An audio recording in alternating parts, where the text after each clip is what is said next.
یہ بڑی عقیدت مندی اور نیاز مندی کی بات ہے کہ انسان سے مراد ایمان والے سرکار کی نعت گوئی کر کر نعت خانوں میں اپنا نام دکھا دیا۔ میں بھی کوشش کرتا ہوں کہ نعت خانوں کی محفل میں، نعت خانوں کی فہرست میں اس کا بھی نام نچلی سطح پر رہ جائے، نچلی سطح پر رہ جائے۔ اچھا ایک بات آپ سے پوچھتا ہوں، کچھ آپ پکانا چاہتے ہو تو آگ جلانا ضروری ہے یا نہیں؟ بغیر آگ جلائے پکتا کیا نہیں؟ اب نبی کی محبت کو بھی ہمارے سینے میں بڑھانا ہے تو پھر کیا کرنا ہے؟ تو انشاءاللہ اس کو دوسری کلام سنانے کی خواہش تھی، لیکن التجائے وہی آئی کہ ایک حال ہی میں ایک نعت پیش کیا تھا، اسی کو پیش کرنے کی گزارش کی گئی ہے۔ سماعت فرمائیں۔ عشق کی آگ،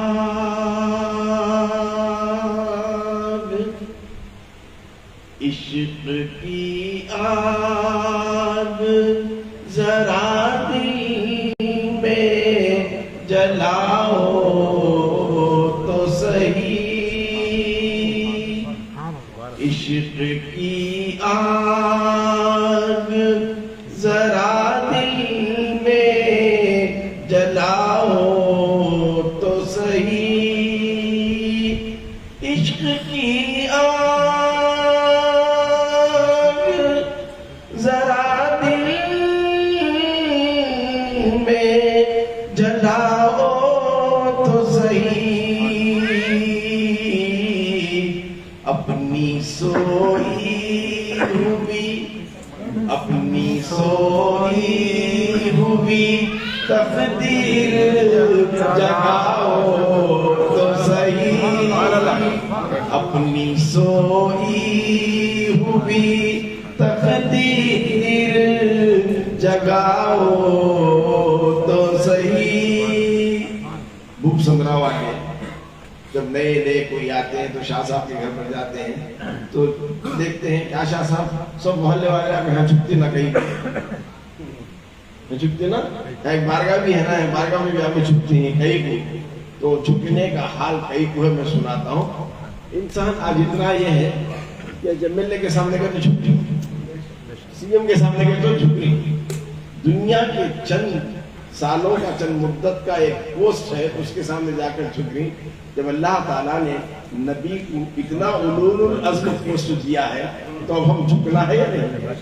یہ جھکنا عبادت کا نہیں لیکن عقیدت اور تعظیم کا ہے، عقیدت اور تعظیم کا ہے۔ اس کے جھکنے سے تمہیں کیا حاصل ہوتا ہے اس کو سماعت فرمائیں۔ سر جھکائیں گے،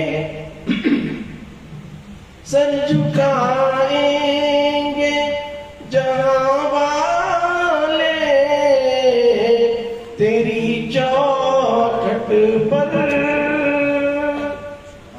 سر جھکائیں گے جہاں والے تیری چوکھٹ پر، ان کی دہلیز پہ، ان کی دہلیز پہ سر اپنا جھکاؤ تو صحیح، ان کی دہلیز پہ سر اپنا جھکاؤ تو صحیح۔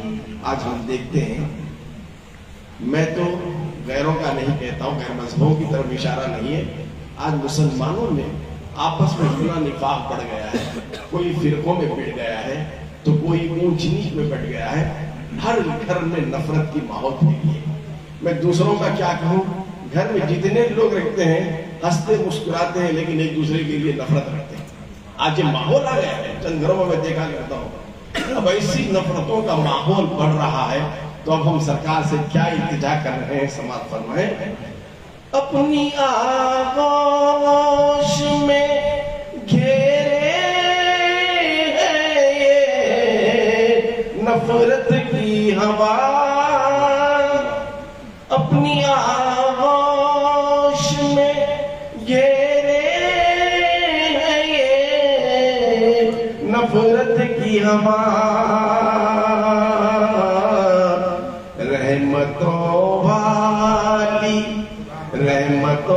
والی نظر آقا اٹھاؤ تو صحیح، رحمتوں والی نظر آقا اٹھاؤ تو صحیح۔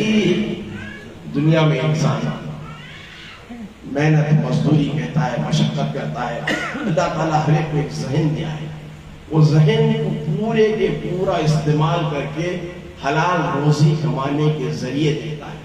بہت محنت مشقت کرتا ہے تاکہ میں اپنے بیوی بچوں کو خوش رکھوں، تاکہ میرے دوستوں کو خوش رکھوں، جہاں تک میرے رشتہ دار ہیں غریب وغیرہ میں ان کو خوش رکھوں۔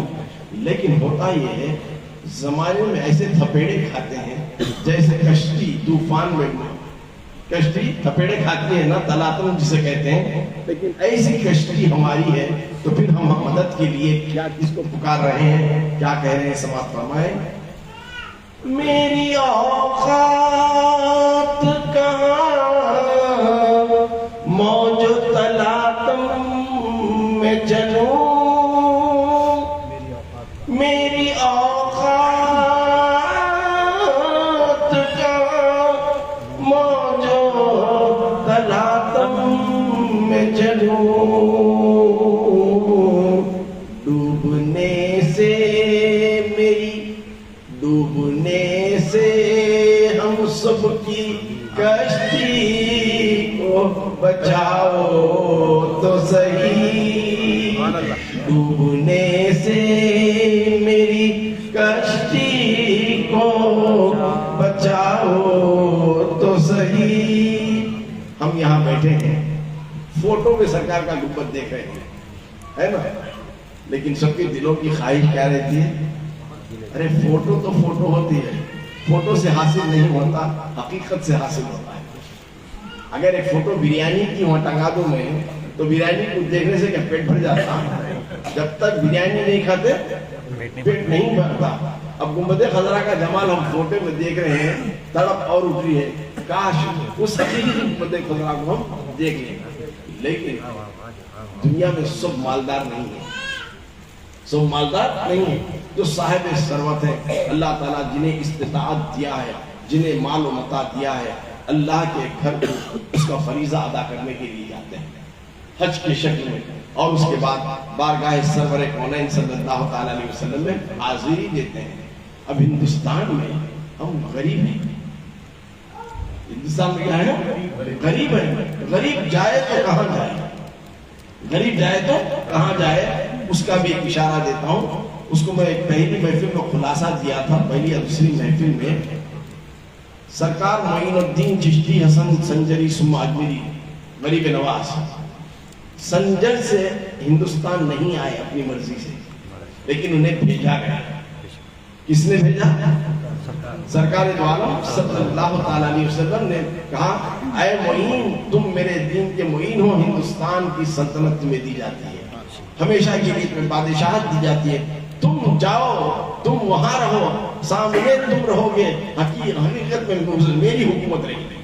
سرکار دو عالم صلی اللہ تعالیٰ علیہ وسلم فرماتے ہیں، اب اس تصور کو منظر میں رکھیے اور سماعت فرمائیں۔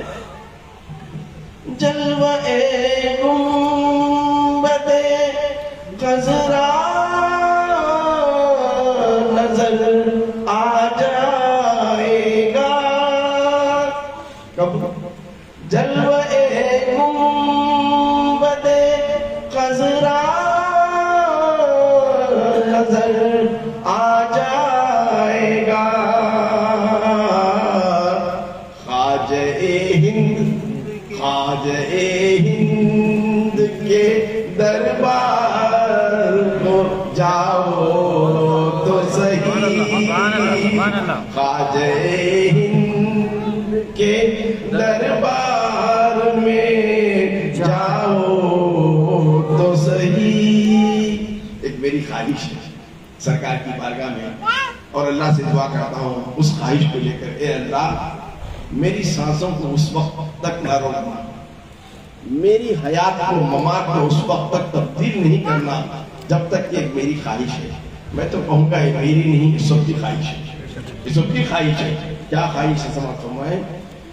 پھر میری جان نکل جائے کوئی پرواہ نہیں، پھر میری جان نکل جائے تو پرواہ نہیں. آپ ایک بار یہاں ایک نہیں، ایک الف کاف، ایک الف کاف سے مراد کئی مرتبہ. آپ ایک بار میرے خواب میں آؤ تو صحیح، میری پھوٹی ہوئی تقدیر بناؤ تو صحیح. اب دیکھیے اشارہ آپ لوگوں کی طرف نہیں کر رہا ہوں، لیکن ان لوگوں کی طرف اشارہ کر رہا ہوں جیسے ہی یہ مہینہ آتا ہے ایسے ایسے دلیلیں پوچھتے ہیں، یہ کیسے، وہ کہیں کو، وہ کہیں کو، یہ کہیں کو، لائٹ کہیں کو، جھنڈے کہیں کو، محفل کہیں کو، فلاں کہیں کو، یہ کہیں کو. اب کیا کرنا ہے؟ ایسے بدعقیدوں کا، ان کا بدعقیدے کو گرانا چاہتے ہو تو پھر کیا کرنا ہے اس کو میں انشاءاللہ دے رہا ہوں. اگلی پیشے میں سماعت فرمائیں. بدعقیدوں کا بھی گر جائے گا خود شیش محل، بدعقیدوں کا بھی گر جائے گا خود شیش محل.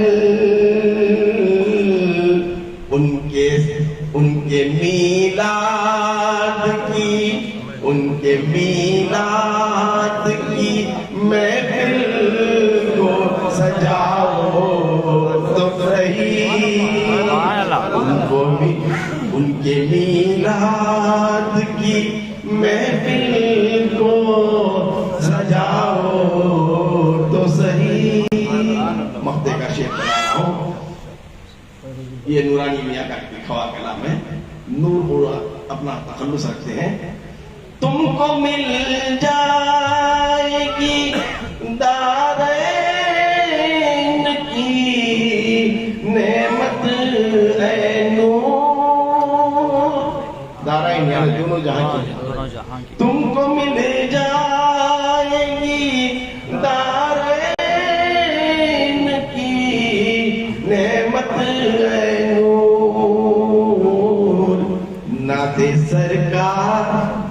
نعت سرکار مدینے میں سناؤ تو صحیح. نعت سرکار مدینے میں سناؤ تو صحیح. رحمتوں والی نظر آقا اٹھاؤ تو صحیح. خواجہ ہند کے دربار میں جاؤ تو صحیح.